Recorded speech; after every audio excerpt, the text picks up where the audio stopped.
Hello and welcome to Brijbala education YouTube channel.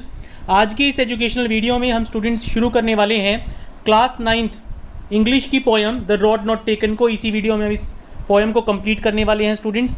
तो जो ये पोएम है students, the road not taken, Robert Frost की लिखी हुई बहुत ही अच्छी पोएम है। इसमें कई हिडन, कई सिम्बॉलिक मीनिंग्स भी हैं। देखिए, ये जो पोएम है वेल नोन, काफ़ी फेमस पोएम है ये है लाइफ में चॉइसेस के बारे में। ऐसी चॉइसेस लाइफ में जो हम लेते हैं जो हमारे फ्यूचर को शेप करती हैं। रॉबर्ट फ्रॉस्ट एक अमेरिकन पोइट है जो काफ़ी सिंपल और सोबर राइटिंग में लिखते हैं, लेकिन इनसाइटफुली लिखते हैं कॉमन ऑर्डिनरी एक्सपीरियंसेस के बारे में।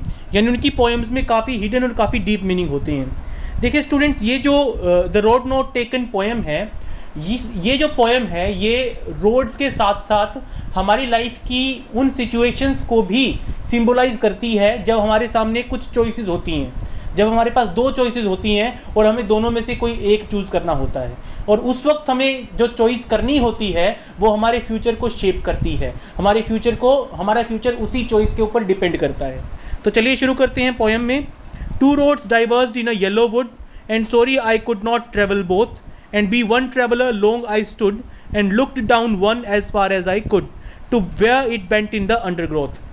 एक येलो वुड में, येलो वुड को क्यों कहा गया है? क्योंकि उसकी पत्तियां पीली पड़ गई हैं, काफ़ी पुराने पेड़ हैं उस जंगल में, और येलो कलर की लीव्स ऑटम सीजन को भी सिग्निफाई करती हैं। तो एक बार मैं जंगल में ट्रेवल कर रहा था तो मैं एक डाइवर्जन पे आ जाता हूँ, एक फोक पे आ जाता हूँ जहाँ पे दो रोड जा रहे थे, और क्योंकि मैं अकेला था, एक ही बंदा था, मैं दोनों पे ट्रेवल नहीं कर सकता था, इसलिए मैं काफ़ी टाइम तक उस डाइवर्जन पे खड़ा रहा, उस दोराहे पे खड़ा रहा, और मैंने दोनों रोड्स को देखा वहाँ तक जहाँ तक मेरी नज़र जा सकती थी, जहाँ तक वो रोड अंडरग्रोथ में छिप नहीं गए थे, कर्व होके झाड़ियों में छिप नहीं गए थे।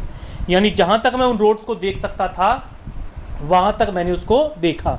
तो स्टूडेंट्स, अब इसका मीनिंग क्या है, सिंबॉलिक मीनिंग क्या है कि कई बार लाइफ में हमें कुछ चॉइसेस लेने पड़ते हैं, और चॉइसेस लेने से पहले हम उनके प्रोज और कॉन्स को अपने दिमाग में अच्छे से कैलकुलेट करते हैं। For example, 10th class pass out करने के बाद आपके पेरेंट्स आपके सामने चॉइस रखते हैं, बेटा आप बताओ आप नॉन मेडिकल लोगे कि मेडिकल लोगे।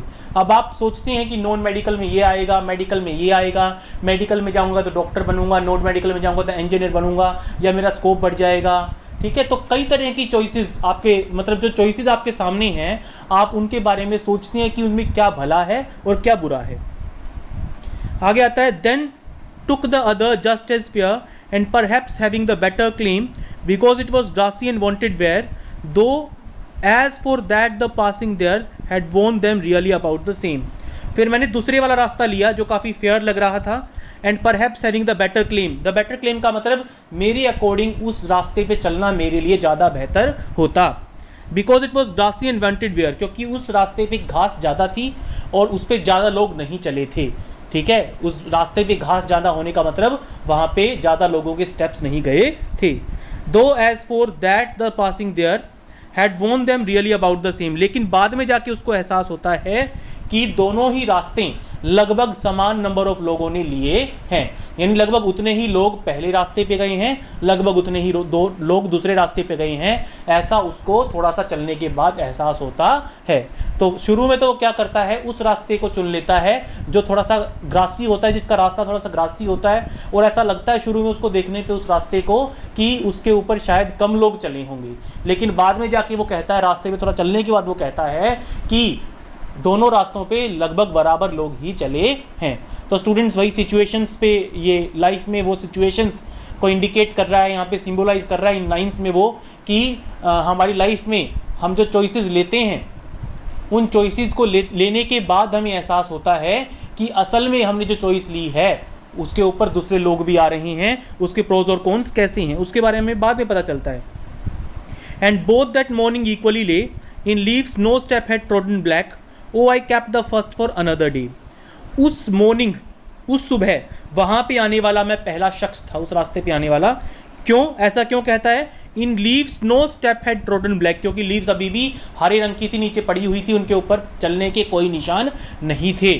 ठीक है, कोई काले रंग का या कोई भी किसी भी तरह का ट्रोडिंग का निशान, चलने का निशान नहीं था। यानी उस सुबह उस रास्ते पे आने वाला मैं पहला इंसान था। Oh I kept the first for another day, तो मैंने सेकंड रास्ता चुन लिया और फर्स्ट को किसी और दिन के लिए छोड़ दिया। Yet knowing how way Leeds on two way I doubted if I should ever come back. वैसे तो मेरा मन जानता था, मेरा अंतर्मन जानता था कि शायद मुझे दोबारा उस रास्ते पे आने का, उस दोराहे पे आने का मौका नहीं मिलेगा। शायद पहला रास्ता मुझे कभी चलने का मौका नहीं मिलेगा, क्योंकि जब हम पहला रास्ता एक रास्ता चूज़ कर लेते हैं तो उसमें से आगे कई रास्ते निकलते हैं, उनमें से एक चूज़ करने के बाद उसके बाद कई रास्ते निकलते हैं। तो क्या कहता है कि एक पाथ को चूज़ कर लेने के बाद उसके ऊपर हम बढ़ते ही जाते हैं, बढ़ते ही रहते हैं, चॉइसेस लेते ही रहते हैं, उसके बाद हमारे पास वापस आने का मौका नहीं होता। जैसे कि मैं आपकी करियर का एग्जांपल दे रहा था थोड़ी देर पहले। मान लीजिए आपने नॉन मेडिकल को, मेडिकल और नॉन मेडिकल का ऑप्शन आपके पेरेंट्स ने आपके सामने रखा, आपने नॉन मेडिकल को चूज़ कर लिया।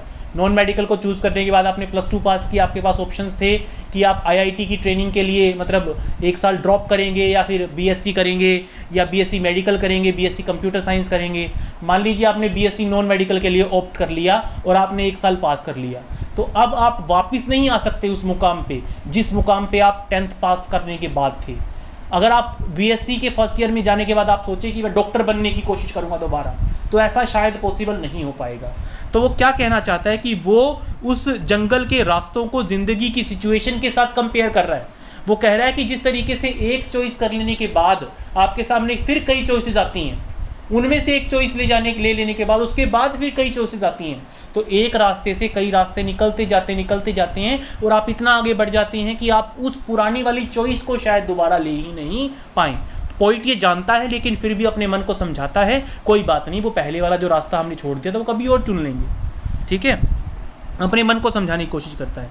आई shall be telling this with a sigh, somewhere ages and ages hence 2 roads diverged in a wood and I. अब वो क्या कहता है कि फ्यूचर में मैं एक गहरी सांस लूँगा, साई का मतलब एक गहरी डीप ब्रेथ लूँगा और कहूँगा कि बहुत समय पहले मेरे पास चॉइस थी 2 ऑप्शंस में से एक चूज़ करने की। I took the one less travelled by, और मैंने वो चॉइस ली, वो रोड लिया जो कम लोगों ने चूज़ किया था, कम लोगों ने ट्रैवल किया था। And that has made all the difference, और इसने मेरी पूरी ज़िंदगी को, मेरे पूरे फ्यूचर को, मेरी पूरी लाइफ को चेंज कर दिया। तो पॉइंट क्या कहता है कि कई बार ऐसा होता है कि ज़िंदगी में एक ऑप्शन चूज़ कर लेने के बाद आप कई साल बीत जाने के बाद याद करते हैं कि आज से 20 साल पहले, 25 साल पहले मैं ज़िंदगी के एक ऐसे मुकाम पे खड़ा था जहाँ मेरे पास चॉइस थी और मैंने वो चॉइस चूज़ की, उसने मेरी ज़िंदगी को इस तरीके से बदल दिया। तो कहीं ना कहीं आपके दिमाग में ये बात ज़रूर आती होगी कि अगर मैं आर्ट लेता तो शायद मेरे पास ये चॉइसेस होती, अगर मैं कॉमर्स ले लेता तो शायद गवर्नमेंट जॉब का ज़्यादा स्कोप होता मेरे पास। तो लोग सोचते हैं इस तरह कि भाई अगर मैं ये कर लेता तो वो हो जाता, ये चूज़ कर लेता तो वो हो जाता। तो वही पॉइंट कह रहा है। तो रियल लाइफ सिचुएशन से काफ़ी जो है कनेक्ट करती है पोएम, और बहुत ही बेहतरीन और बहुत ही फेमस पोएम है। तो स्टूडेंट्स, अगर आपको ये वीडियो पसंद आए तो प्लीज़ इसको लाइक कीजिए, अपने फ्रेंड्स के साथ इसे शेयर कीजिए, और अगर आपने अब तक चैनल को सब्सक्राइब नहीं किया है तो सब्सक्राइब करें ब्रिजवाला एजुकेशन चैनल को और दबा दें नोटिफिकेशन बेल आइकन को, तो ताकि जैसे ही हम कोई नया वीडियो अपलोड करें क्लास 9 का, सबसे पहले नोटिफिकेशन पहुंचे आपके डिवाइस तक। इसके अलावा स्टूडेंट्स, हमने क्लास 9 के कई सब्जेक्ट्स के चैप्टर एक्सप्लेनेशंस हमारे चैनल पे अपलोड कर रखे हैं, उसका प्लेलिस्ट लिंक आपको वीडियो के डिस्क्रिप्शन में मिल जाएगा। Thank you everyone.